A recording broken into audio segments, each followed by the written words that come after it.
Bismillahirrohmanirrohim. Assalamualaikum warahmatullahi wabarakatuh. Saya atas nama Rizka dengan NIM 70200-12281 ingin mempresentasikan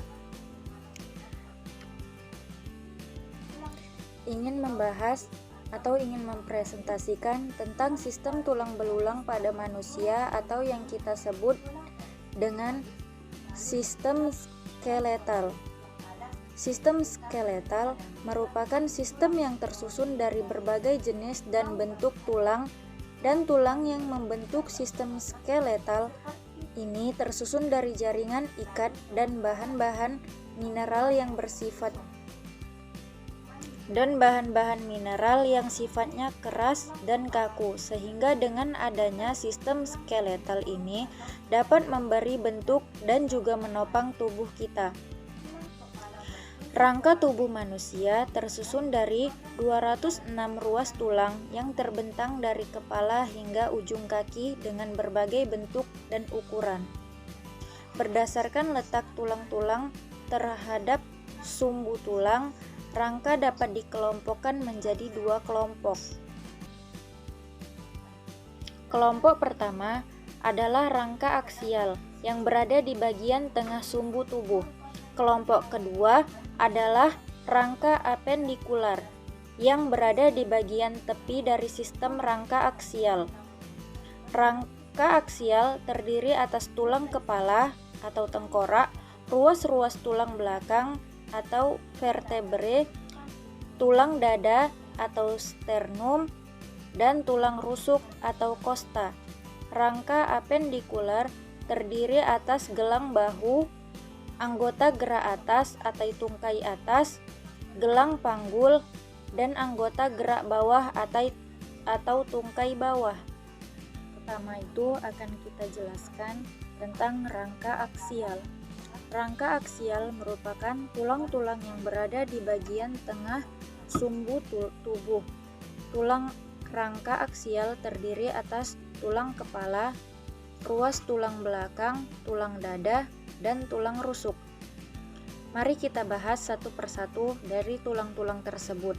Kita awali dari tulang yang letaknya paling atas.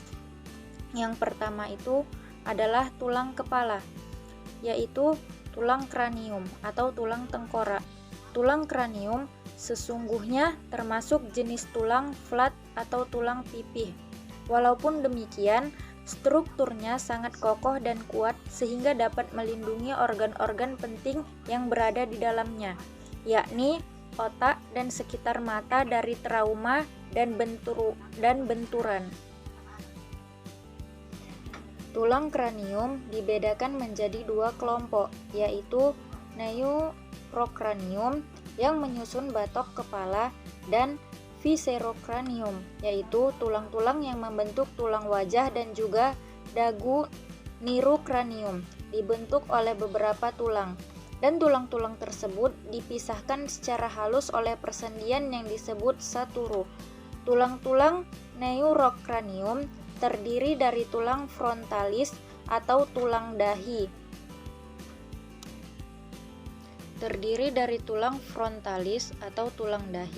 Tulang parietalis atau tulang ubun-ubun, tulang occipitalis, lalu tulang temporalis yang ada di sekitar telinga, dan juga sphenoidalis. Lalu sementara itu, tulang-tulang yang menyusun viscerocranium terdiri dari tulang nasalis atau tulang hidung, tulang zygomaticus, tulang maxillaris, dan juga tulang mandibularis atau tulang dagu. Tulang kepala terdiri atas tulang tempurung atau kranium dan tulang rahang. Tulang kepala berfungsi sebagai pelindung otak, organ pendengaran, dan organ penglihatan. Dua itu adalah tulang belakang atau columna vertebralis. Tulang vertebra atau susunan tulang belakang. Tulang vertebrae merupakan Deretan tulang-tulang yang tersusun memanjang, terdiri dari 33 ruas tulang, terbentang mulai dari bagian leher punggung perut hingga bokong. Bila kita perhatikan, ruas-ruas tulang vertebre akan jenis tulang keras yang bentuknya tidak beraturan. Susunan tulang-tulang vertebre ini memiliki fungsi sebagai pelindung dari sumsum tulang belakang atau medulla spinalis. Selain itu, beberapa bagian dari susunan tulang belakang ini merupakan tempat keluarnya serabut-serabut saraf. Susunan tulang belakang ini berguna pula untuk menyangga kepala kita, dan juga ia menyangga tubuh kita agar dapat tetap berdiri dengan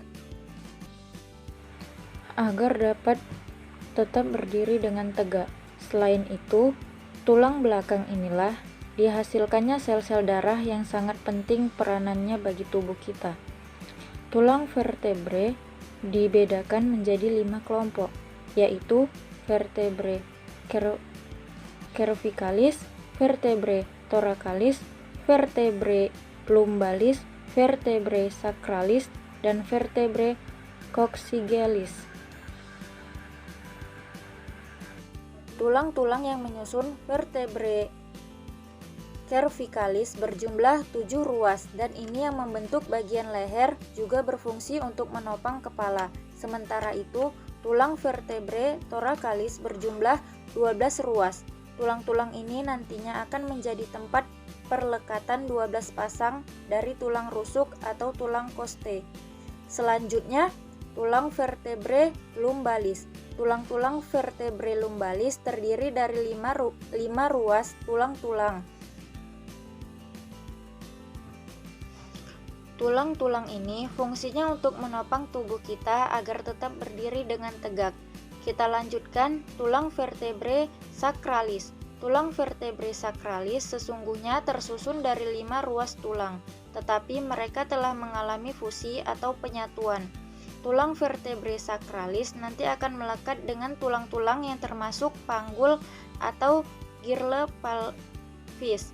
Yang terakhir, tulang vertebre coccygealis. Tulang vertebre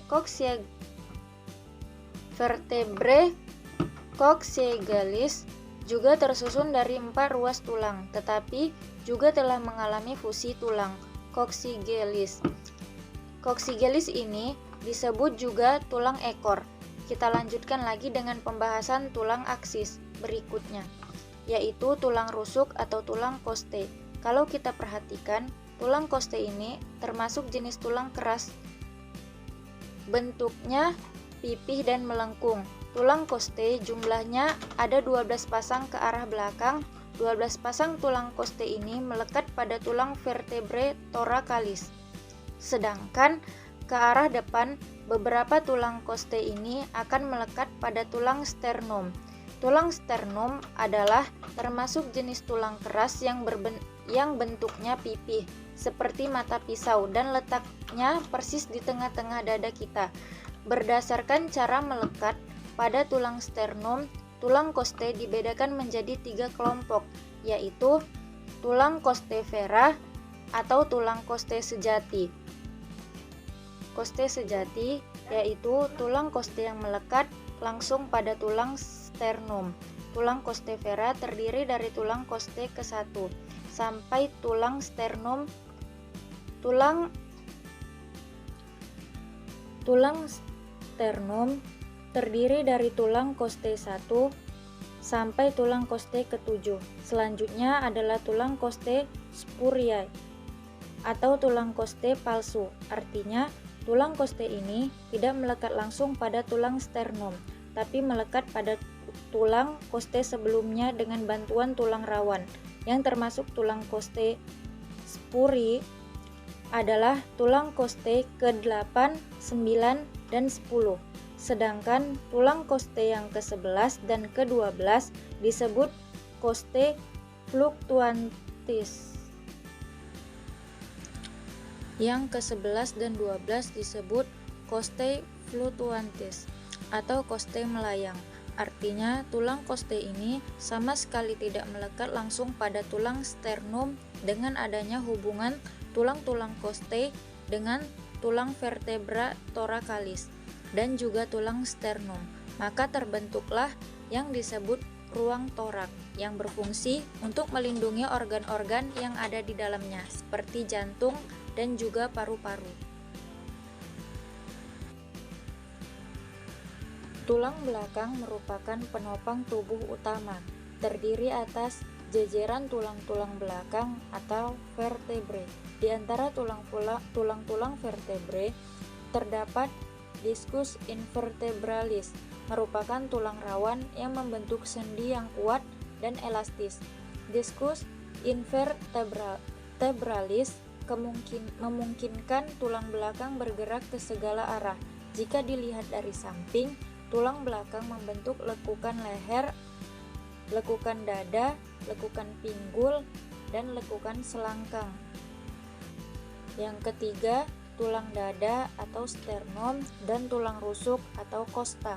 Tulang dada terdiri atas bagian hulu atau tangkai atau manubrim sterni, bagian badan atau corpus sterni, dan taju pedang atau processus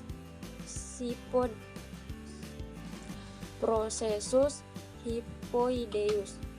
Tulang rusuk terdiri atas 12 pasang tulang rusuk, yaitu 7 pasang rusuk sejati atau costa vera, 3 pasang rusuk palsu atau costa spuri, dan 2 pasang rusuk melayang atau costa fluctuantis.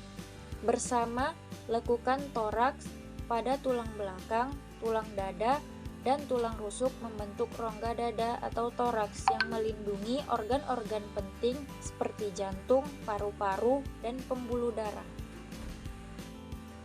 Yang kedua itu adalah rangka apendikuler.